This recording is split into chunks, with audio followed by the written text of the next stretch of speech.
Hello student, welcome to my YouTube channel. कैसे हैं आप लोग? उम्मीद करते हैं आप लोग बहुत अच्छे होंगे। चलिए, आज हम लोगों ने जो एंडोक्राइन सिस्टम पढ़ के कंप्लीट किया था उसका वन लाइनर शॉर्ट देखने वाले हैं, जो कि हर एक एग्जाम पॉइंट ऑफ व्यू से बहुत ज़्यादा इम्पॉर्टेंट है। आप लोग देख लीजिए, हर एक एग्जाम में, वनडे एग्जाम में अगर आप देखेंगे, या फिर RRB NTPC ग्रुप में देखेंगे, या फिर आप लोग नीट में देखेंगे, हर एक एग्जाम में बायोलॉजी से ये हार्मोन चैप्टर से आपको 2-4 नंबर के क्वेश्चन तो फंस ही जाते हैं, इसलिए इसको जानना बहुत ज़्यादा इम्पॉर्टेंट है। आइए हम लोग कुछ वन लाइनर शॉर्ट देखते हैं। फर्स्ट क्वेश्चन है इसमें हमारा, मास्टर ऑफ ग्लैंड। अगर आपसे पूछा जाए कि मास्टर ग्लैंड किसे कहते हैं, तो आप लोग बताएंगे पिट्यूटरी ग्लैंड। अब पिट्यूटरी ग्लैंड हमारा पाया कहाँ जाता है?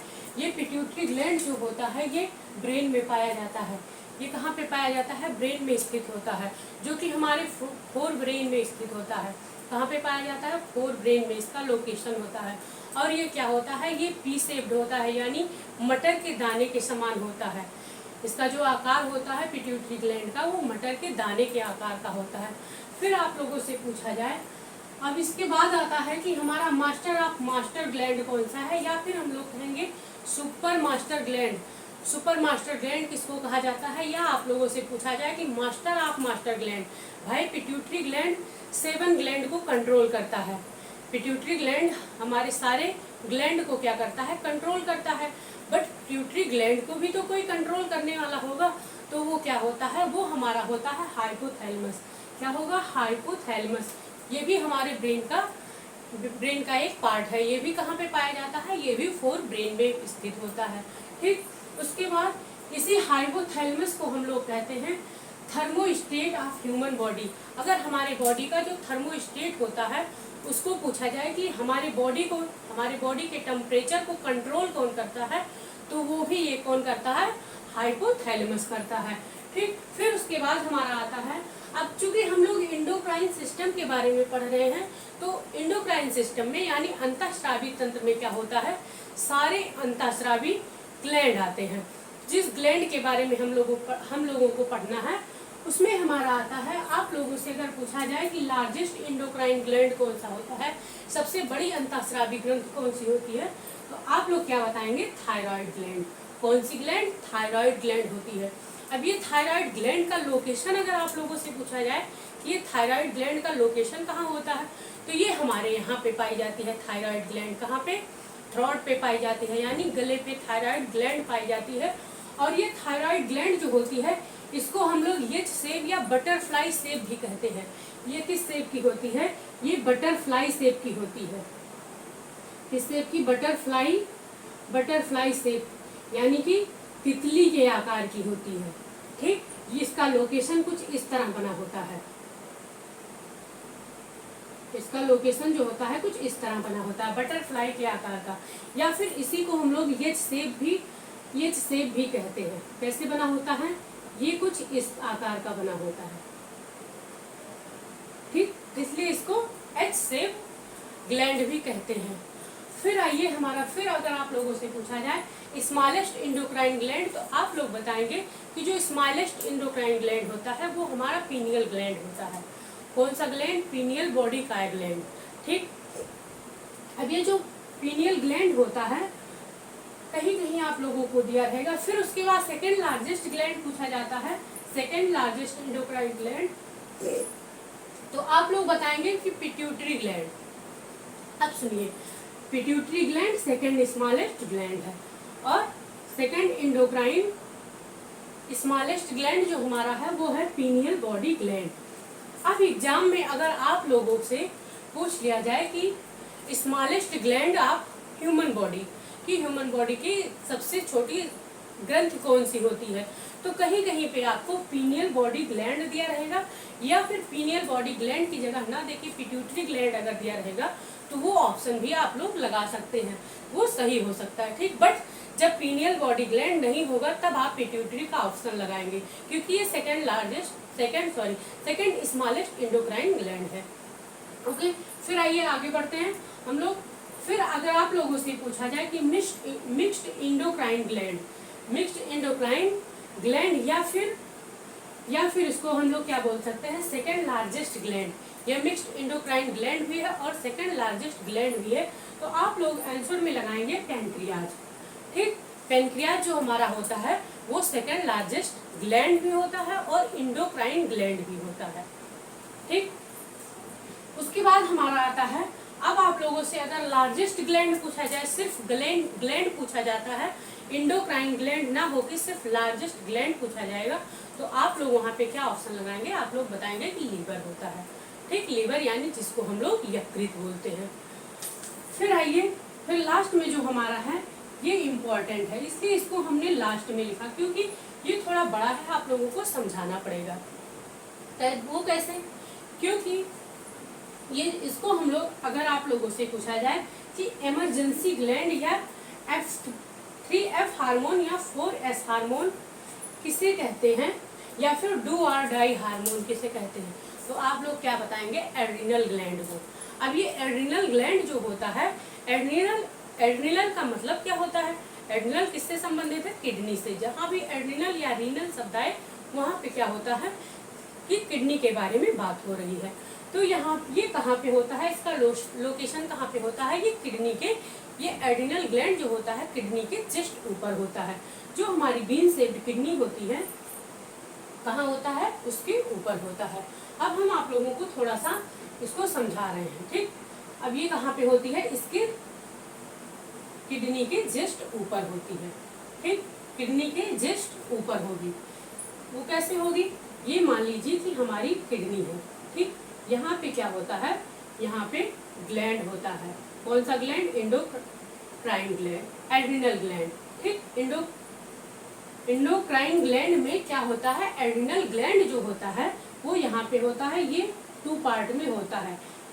बाहर को हम लोग कहते हैं कॉर्टेक्स, ये किसमें डिवाइड होता है, ये 2 पार्ट में डिवाइड होता है, कॉर्टेक्स और मेडुला में। ठीक, अब ये जो हमारा कॉर्टेक्स वाला पार्ट है, अब 4S हार्मोन और 3F हार्मोन क्यों कहते हैं इसको हम लोग, एड्रिनल ग्लैंड को, और इमरजेंसी हार्मोन क्यों कहते हैं, अभी आप लोगों को समझ में आ जाएगा। ये हमारा 3F हार्मोन है। 3F से क्या होता है, कहते हैं फेयर यानी कि जिसे हम लोग कहते हैं डर, और फिर कहते हैं फाइट, क्या बोलते हैं, फाइट। उसके बाद क्या बोलते हैं, फ्लाइट। ठीक, फ्लाइट। अब मान लीजिए फॉर एग्जाम्पल कि अगर हमको पीछे से एक कुत्ता दौड़ाया, आप लोगों को या मुझे भी, किसी को भी पीछे से एक कुत्ता दौड़ाया, तो आपके अंदर क्या होगा, भय पैदा होगा, क्या होगा, डर पैदा होगा। ठीक, फिर आप सोचेंगे कि या तो हम इससे फाइट करें, आप सोचेंगे नहीं, हम पीछे मुड़ के इसको क्या करते हैं, पत्थर उठा के मारते हैं, मार के इससे लड़के हम जीत जाएंगे। फिर आपके मन में आएगा कि पत्थर तो हमारे पास है ही नहीं, तो फिर हम जीतेंगे कैसे। फिर आप क्या करेंगे, फाइट ना करके आप क्या कर जाएंगे, फ्लाइट कर जाएंगे, यानी कि उड़ो या फिर लड़ो या फिर उड़ो। इसको क्या कहते हैं, डर से लड़ो या फिर उड़ो, या तो आप भाग जाओ या तो आप इससे फाइट करो, लड़ो या फिर भाग जाओ। ठीक, इसलिए इसके फिर फाइट और फ्लाइट के नाम से इसको 3F हार्मोन्स के नाम से जानते हैं। इमरजेंसी हार्मोन क्यों कहते हैं, ये नॉर्मल केस में इमरजेंसी हार्मोन जो होता है ये नहीं रिलीज होता है। इमरजेंसी केस यानी आपातकालीन हार्मोन्स इसे कहते हैं। ये तब रिलीज होता है जब हमारे अंदर कहीं हम अचानक कुछ देख लेते हैं, या फिर सड़क दुर्घटना में देख लेते हैं, किसी का एक्सीडेंट देख लेते हैं, या फिर हम कहीं डरावनी चीज देख लेते हैं, तो क्या होता है, ये हार्मोन्स अचानक सडनली रिलीज होता है। ठीक, इमरजेंसी में ये हार्मोन्स रिलीज होता है। अब सुनिए, अब 4S हार्मोन क्यों इसे कहते हैं, 4F हार्मोन्स इसे इसलिए कहते हैं क्योंकि ये कॉर्टेक्स पार्ट में पाया जाता है। कहाँ पे, कॉर्टेक्स रीजन में ये क्या होता है, रिलीज होता है। जिसे हम कहते हैं कॉर्टिसोल, इससे क्या होता है, कॉर्टिसोल हार्मोन्स रिलीज होता है। कौन कौन सा हार्मोन, कॉर्टिसोल हमारा हो गया, फिर एल्डोस्टेरोन,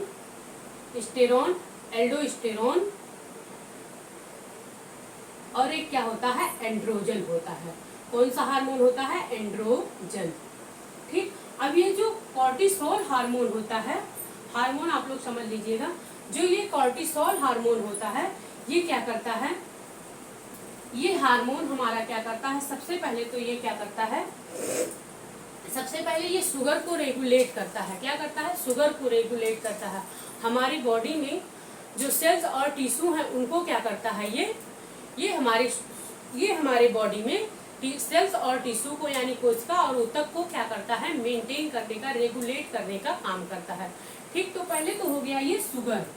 ठीक, शुगर रेगुलेट करता है, क्या करता है, शुगर रेगुलेट करता है। फिर उसके बाद में क्या करता है, ये स्ट्रेस को भी रेगुलेट करता है, ये स्ट्रेस को रेगुलेट करता है।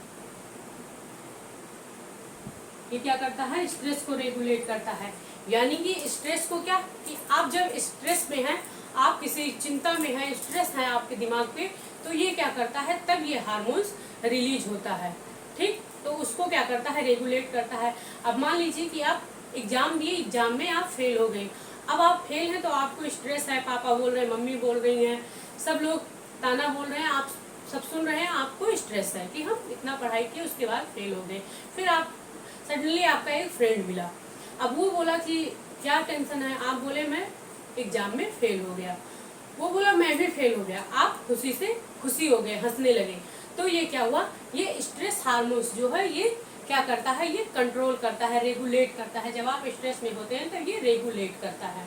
ठीक, फिर इसमें आइए हमारा जो एल्डोस्टेरॉन है, इसमें क्या होता है, ये सॉल्ट की मात्रा को, एल्डोस्टेरॉन ये सॉल्ट की मात्रा को क्या करता है, रेगुलेट करता है। हमारी बॉडी में जब साल्ट यानी नमक की जब कमी होती है, सोडियम की कमी होती है, तो ये क्या करता है, हमारी बॉडी में वो मेंटेन करता है। ठीक, एल्डोस्टेरॉन का वही काम होता है। और जो हमारा एंड्रोजन हार्मोन है, एंड्रोजन जो हार्मोन है, ये हार्मोन क्या करता है, ये मेल और फीमेल, ये मेल और क्या करता है, फीमेल के करेक्टर को दर्शाता है। ये हार्मोन्स जो रिलीज होता है मेल और फीमेल के करेक्टर को दर्शाता है कि मेल बॉडी क्या है और फीमेल बॉडी क्या है, उसके करेक्टर को ये दर्शाता है। ठीक, तो इसको हम लोग कह सकते हैं सेक्सुअल करेक्टर। क्या कह सकते हैं, सेक्सुअल करेक्टर को ये क्या करता है, ये दर्शाता है। अब देखिए क्या हो गया, एक तो हमारा शुगर हो गया, शुगर से आप एस उठाए, स्ट्रेस से भी आप एस उठाए, और सॉल्ट से भी आप एस उठाए, और सेक्सुअल से आप एस उठाए, इसलिए इसको हम लोग क्या कहते हैं, 4S हार्मोन। ये जो हमारा एड्रिनल ग्लैंड है, ये कौन सा हार्मोन रिलीज करेगा, 4S हार्मोन रिलीज करेगा। ठीक, यही है 4S हार्मोन और एड्रिनल ग्लैंड का वर्क। ठीक, अच्छा, इसके डिसऑर्डर भी हैं, एड्रिनल ग्लैंड के डिसऑर्डर भी हैं जो आप लोगों को जानना इम्पोर्टेंट है। इसके डिसऑर्डर क्या है, अब इसके जो डिसऑर्डर हैं, इसके डिसऑर्डर क्या होते हैं वो भी आप लोग जान लीजिए। इसके डिसऑर्डर से हमको क्या होता है, दो डिजीज हो जाता है।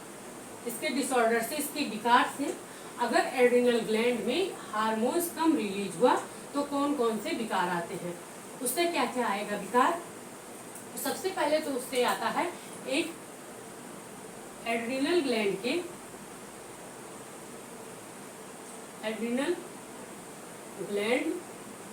के डिसऑर्डर। इससे क्या क्या होता है, इससे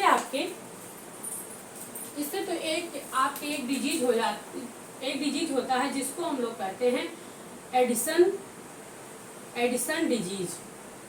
कौन सा डिजीज कहते हैं, एडिसन डिजीज। और सेकंड हमारा क्या है, कुशिंग डिजीज। कौन सा डिजीज है, कुशिंग डिजीज।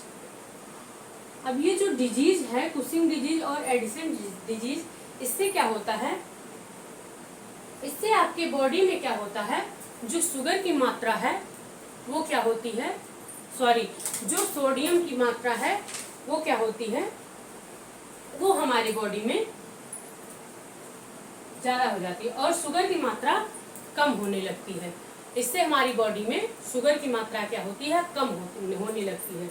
जब शुगर की मात्रा कम होगी तो उससे क्या होगा, हमारा जो IQ लेवल है, IQ लेवल जो है वो क्या हो जाएगा, वो कम होने लगता है। IQ लेवल कम होने लगता है। ठीक, कम होने लगता है। और क्या होगा, इसके क्या लक्षण है, फिर उसके बाद क्या होगा, वोमिटिंग होने लगता है। क्या होने लगता है, वोमिटिंग होने लगता है। वोमिटिंग होने लगता है कब, खाना खाने के बाद। जैसे आप लोग कुछ खाएंगे, खाने के बाद वोमिटिंग शुरू हो जाता है। ठीक, वोमिटिंग शुरू हो जाता है। फिर क्या होता है, आपका वेट लॉस भी होने लगता है। इससे क्या होगा, वेट लॉस होगा। क्या होगा, वेट लॉस होगा। ठीक, अब जो हमारा कुशिंग डिजीज है उससे क्या होता है, कुशिंग डिजीज से होगा। अब इसको क्या कहते हैं, ये हाइपो। जब क्या होगा, हाइपो होगा। हाइपो मीन्स होता है कम। अब जब एल्डोस्टेरॉन हार्मोन्स रिलीज ज्यादा होने लगेगा, जब ये हार्मोन्स एड्रिनल ग्लैंड से ज्यादा रिलीज होने लगेंगे, यानी कि जब हाइपर सिक्रीशन इसका होने लगेगा, हाइपर मीन्स होता है ज्यादा, जब ज्यादा सिक्रीशन होने लगेगा तो क्या होगा, फाइनली आपके बॉडी में क्या होगा, फैट स्टोर होने लगेगा। फैट क्या होगा, फैट जमेगा। ठीक, फैट जमा होगा। फिर उसके बाद में क्या होता है, आपका जो शेप है, आपका जो फेस का शेप है वो किस शेप का दिखने लगेगा, फेस का शेप जो होता है वो मून शेप दिखने लगता है। फेस का शेप किस शेप का हो जाता है, मून शेप, यानी कि चंद्रमा के आकार का हो जाता है। आपका फेस एकदम गोल मटोल चंद्रमा के आकार का हो जाता है।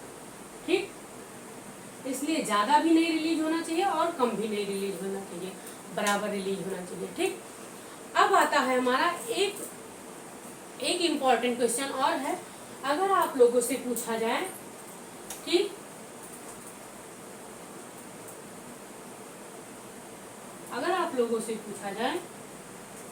कि third I of human body किसे कहते हैं, क्या third I of human body, third I of human body, या फिर आप लोगों से पूछा जाए कि बायोलॉजिकल क्लॉक किसे कहते हैं, बायोलॉजिकल क्लॉक जिसको हम लोग कहते हैं जैविक घड़ी। क्या बोलते हैं, जैविक घड़ी के नाम से किसे जाना जाता है।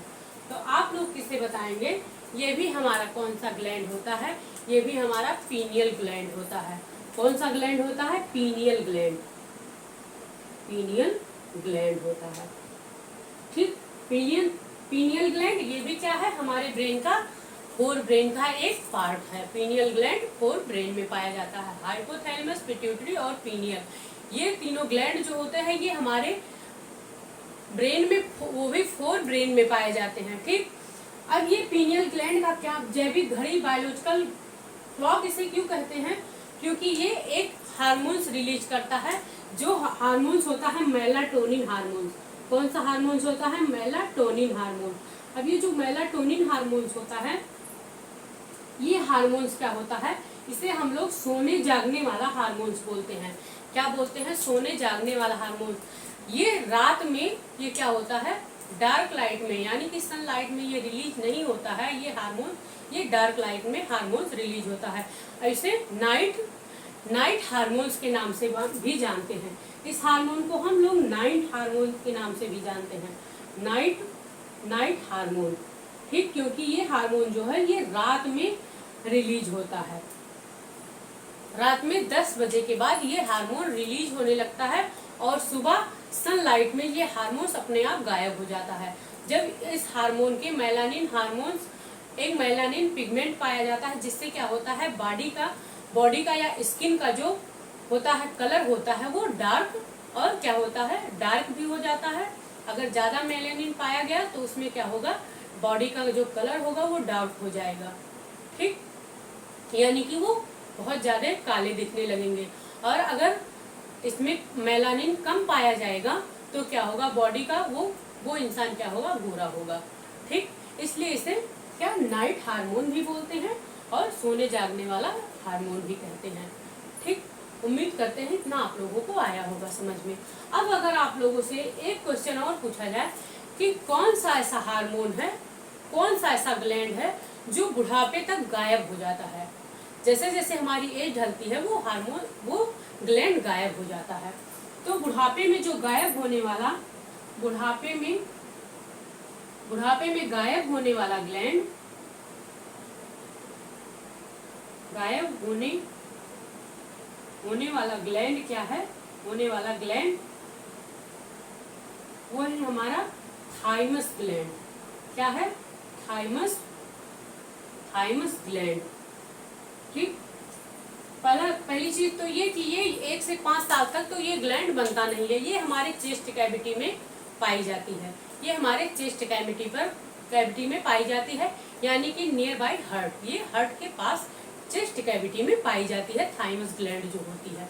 ठीक, ये 1 से 5 साल तक के बच्चों में नहीं पाई जाती है, बट जैसे 5 साल के बाद ये क्रॉस करते हैं, 5 से 15 साल की उम्र में इनकी थाइमस ग्लैंड जो होती है 15 से 26 साल तक ये थाइमस ग्लैंड रहती है, और जैसे जैसे इनका एज ढलता है, एज बढ़ती जाती है, तो ये क्या होता है, ये थाइमस ग्लैंड अपने आप गायब हो जाते हैं। ठीक, उम्मीद करते हैं इतना आप लोगों को समझ में आया होगा। देखिए आप लोगों के लिए बहुत ज़्यादा इम्पोर्टेंट है, हर एक एग्जाम पॉइंट ऑफ व्यू से।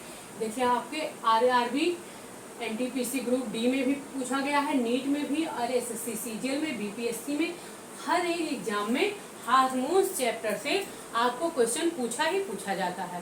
ठीक, ओके, उम्मीद करते हैं आप लोगों को समझ में आया होगा। आज का लेक्चर हमारा यही। Thank you for watching.